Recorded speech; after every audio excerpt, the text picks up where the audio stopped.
Get it? Last time I said Disney games, but what I really meant was Star Wars.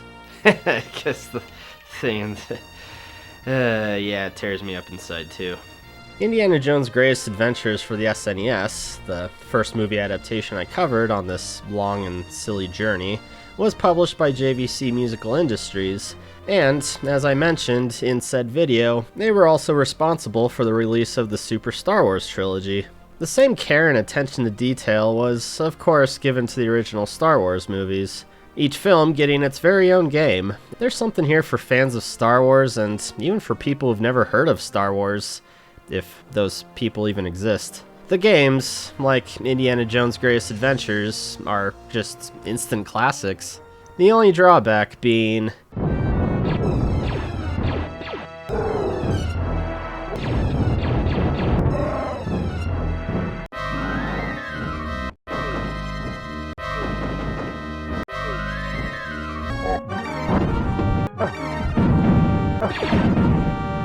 they're just fucking hard.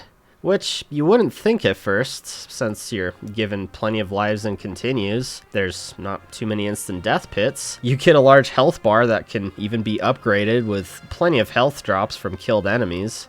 So how could it possibly be a hard game?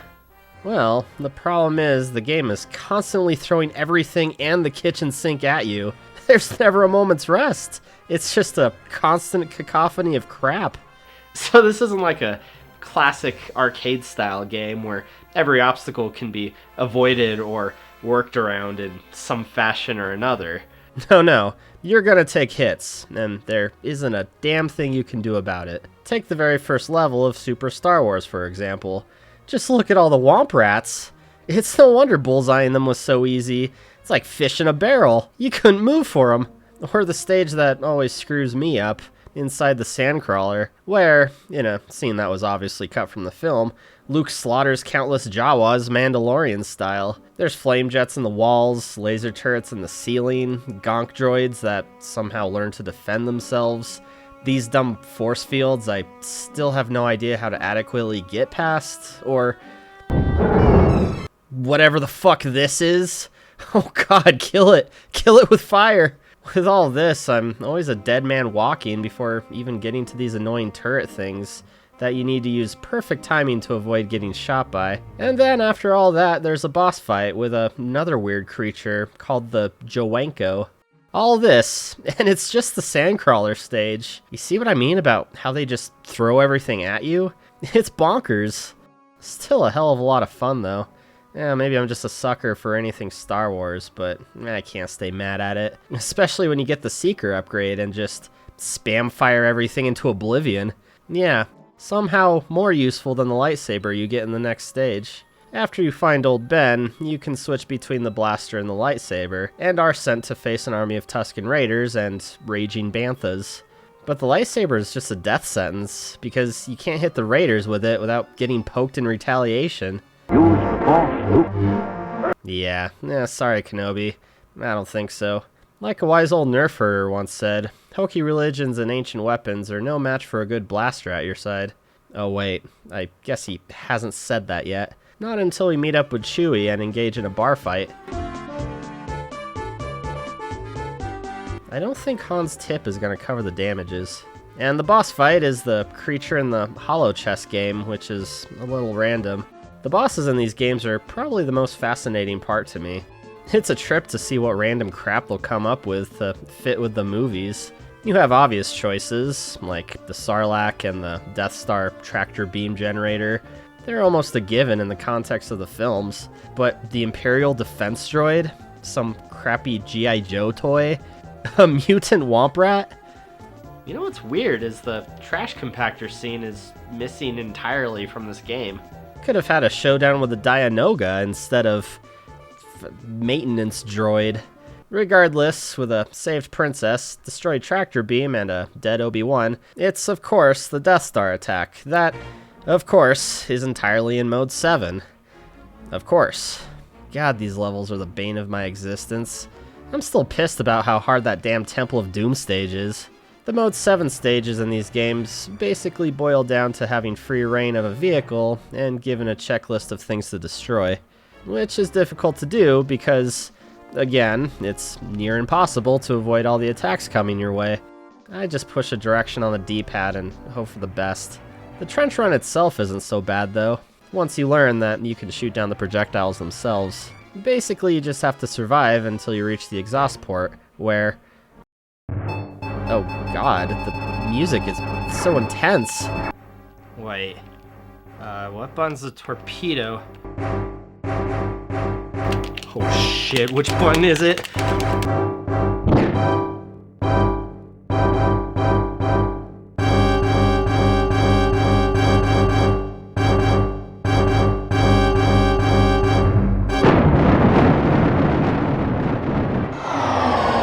Man, that was stressful. At least this game actually rewards you for beating it with some great music.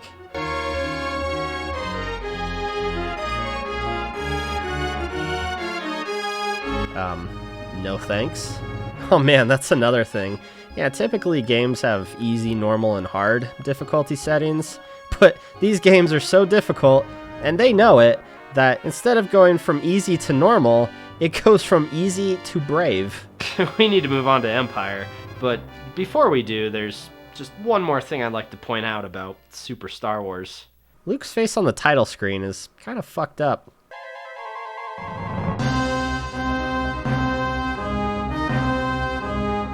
Things don't get any easier in Super Empire, though they were nice enough to put in a password system this time around.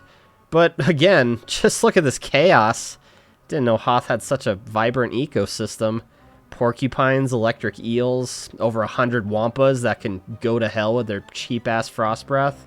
And, of course, Luke's trusty Tauntaun with its own gargantuan health bar. Not that that saves it any from the elements. And I thought they smelled bad on the outside. Echo Base is interesting because up to this point in the games, I've just been flailing about with reckless abandon and hoping I reach the end of each stage before I die. No strategy or planning, except for switching to the blaster every now and then to make space from the wampas. But in these stages, that kind of playing will get you nowhere. It's actually better to take your time and slowly and methodically remove every obstacle.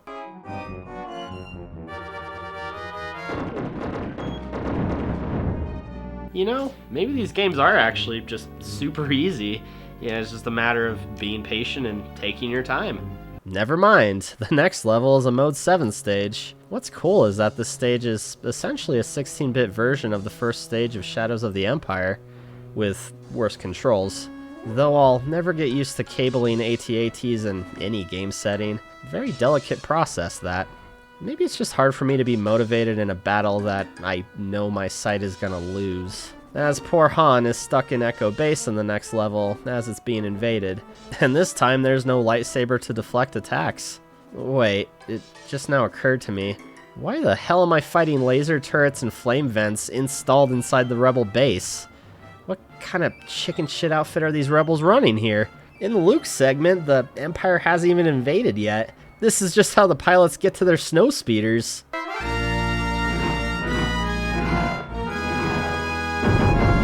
It's weird, you know? People had their gripes about Alden Ehrenreich playing Han in the Solo movie, but with this character sprite, I can totally see it. But yeah, it's the same old run and shoot with Han. The Seeker upgrade being your best friend when it comes to fighting madness with madness, if you can hang on to it and not die. But they really changed things up as far as Luke's gameplay. His Jedi training on Dagobah, symbolized by force powers you can find scattered throughout the stages. You've got the standard lightsaber throw, deflect, levitate, the ability to slow time. Oh, and here I thought Luke had already learned that one, powered by the sheer amount of shit going on screen at one time. And, by far the most useful ability, Force Heal, which is necessary to defeat the boss on Dagobah, who takes way too many hits to kill. But seriously, you can heal yourself at will in this game. All it costs is some energy from the newly added power bar that itself can be refilled with pickups. Honestly, anything to keep a run going without having to restart a level over is just... it's just great. But then, just as soon as I get it, I'm playing as Han again. Oh man, but I mean, come on. Han's got some force powers in him, right? Fucking J.J. Abrams seemed to think so in that one scene that made no fucking sense. No, you know what? It's cool. Han does have his own force heal ability. Yeah, it's called camping endless enemy spawners. I mean, might as well take advantage of there being no time limit. And thanks to taking my sweet-ass time, I learned that there's hidden health and upgrades throughout all the levels. You just have to reveal them first. Yeah, I don't know, Han. I think Lando may not want you here. Yeah, call it a hunch. Not that I blame him. I mean, the very first thing Chewie does when he gets there is go on an Ugnaught rampage. They probably deserved it, though. Ugnaughts are assholes. So as far as bosses go in this game, the highlights have been a raging giant probe droid and a one-on-one brawl with the entire head of an AT-AT. But by far the wildest is Han facing off against the entire carbon freeze chamber. Yeah, I'm calling shenanigans here. I mean, how does beating this thing to progress make any damn sense? How does losing to it preventing progress make any sense? Well, if the game's gonna be like that, then I'll just have to use an exploit that I found by pure accident. Man, I love video games. Ah shit, the game's on to me. Now I have to face down bounty hunters like Bosk and Bosk. Oh, and also Bosk. The hell? How many Bosks are there? There's also multiple Dengars, Zuckuses, and his partner 4LOM. You know, those guys. That's their names. You know, they were in that meeting in Empire with Vader, and fucking read a book, people. And just like in Shadows of the Empire, you have to face down IG-88. Multiple IG-88s. Speaking of Shadows of the Empire, the final boss is, of course, the Fett Man, but you don't just fight him. Oh no, you also have to fight the Slave One as well. Oh, wait, my bad, I forgot. Slaves aren't allowed to exist in Star Wars. The hell is with Star Wars games and having you go toe-to-toe with this damn ship anyway? I typically have a hard enough time just fighting the pilot. Now that's a scene I wish they had in the movie. Chewbacca felling the Slave One with perfectly executed pirouettes. This is all a pretty far cry from the movie. I mean, everybody seems to be A-okay right now. Boba Fett's defeated, Han destroyed the carbon chamber. Don't see why Luke would need to come in to save the day. And yeah, I'm only saying that because it's another damn Mode 7 stage. These poor cloud cars aren't even working for the Empire, but I gotta shoot them down anyway. Yeah, maybe the Ugnaughts put him up to it. Then it's off to face Vader and his entourage of red stormtroopers. Man, it sure is difficult having to go through all these obstacles. They sure cranked the difficulty up for the last few stages, I'll tell you what.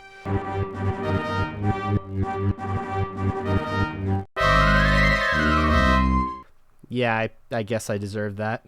The final confrontation with Vader is pretty easy once you get the strategy down. That strategy being hit him once or twice every couple of minutes and then hold the deflect button down for dear fucking life. It is nice of the game to hide force bar refills and the debris Vader tosses around. After all the crap the game has put me through, and it's allowing me to heal endlessly during the final boss. Yeah, gee, thanks. And that is Super Empire Strikes Back. The first game was hard. This one, you know, despite the new healing abilities, was definitely harder. How much you want to bet Return of the Jedi continues the pattern? Well, we're off to a good start. Still kept the password system, though, and there's no time limit again. Yeah, okay, game. Got nothing else going on? First, though, I have to stop and appreciate the main menu for a while.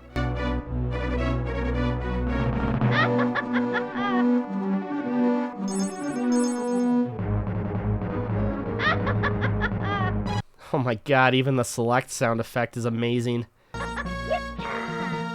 Anyway, Luke is back in black with his ever-useful spin around and kill everything double jump, and his force powers. Though they noticeably left out the levitate ability. Huh, yeah, I wonder why. You can also pick Chewie or Leia in her Boush the Bounty Hunter disguise, who also has the spinny attack. But honestly, just pick Chewie every time. He's the fucking man.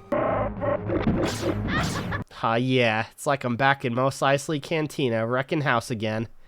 Hey, let go of me.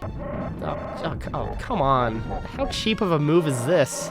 I thought these guys were called Gran, not Grab. Am I right? Sorry, that was... God, that was just awful.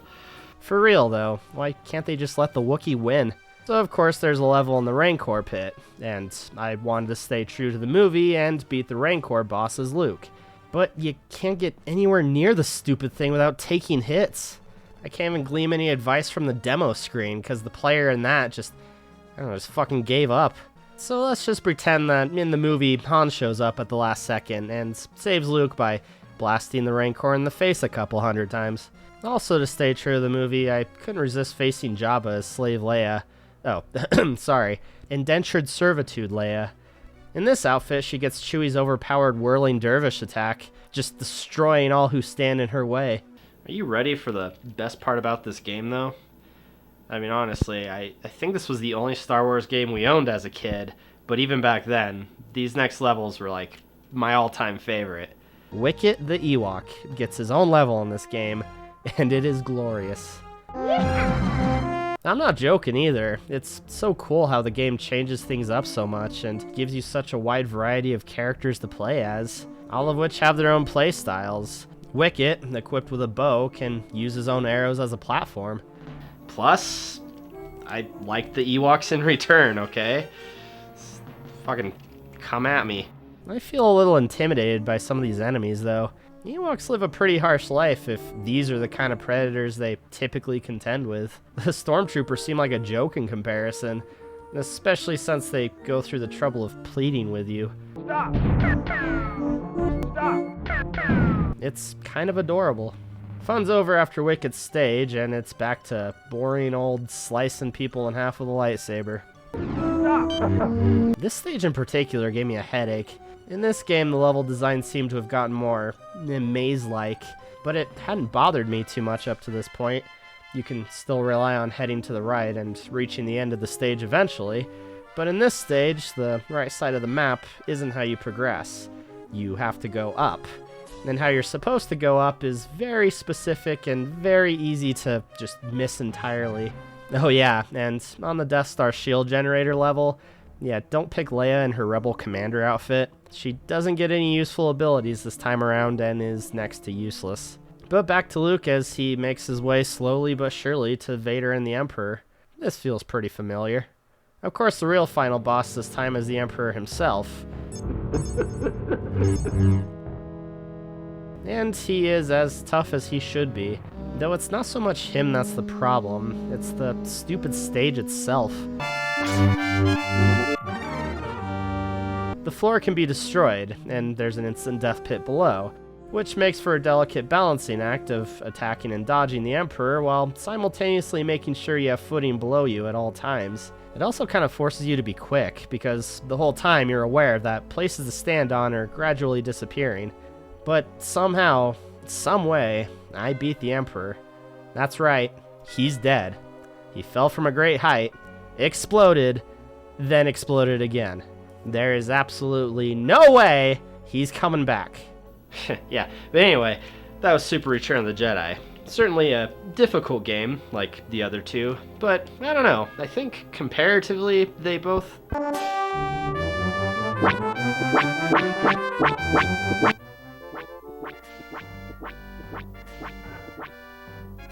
Oh no. I forgot. The game isn't over. There's still one final stage where the Falcon destroys the Death Star's main reactor. And it's in mode 7. Good lord, it's nauseating. The first half isn't so bad, just shoot the TIE fighters. But after said reactor destruction is when the shit really gets silly, because you have a blazing inferno chasing you as you traverse this claustrophobic clusterfuck of pixelated puke. You have to hold down the boost button, which, yeah, that's a thing. If you don't figure that out fast enough, you die within seconds. But while doing that, you're expected to make lightning-quick maneuvers as the tunnels twist and narrow. And if you bump into something, the Falcon bounces around like Lando sloshed out of his fucking mind. One mistake, one simple little oopsie, and it's basically game over, start back at the beginning. I swear the hit detection is so random. So many times I took a hit and I could swear there was nothing to justify me taking the damage. Not that there's really any logical way to determine where anything is in this mess. But you know what? I got through it. After death, after death, after death, I somehow managed it by pure memorization of the entire tunnel.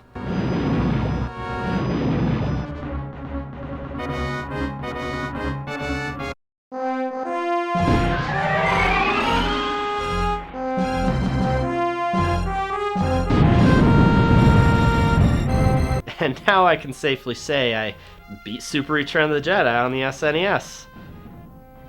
Right? Oh, thank God.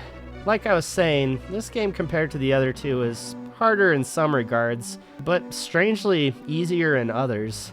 I can't explain exactly why, but I definitely had fewer roadblocks to clear in this game than Empire and Super Star Wars. This is probably thanks to the wider variety of playstyles to choose from in each level. Or maybe since this was the last of the games, the developers finally found that sweet spot in the gameplay.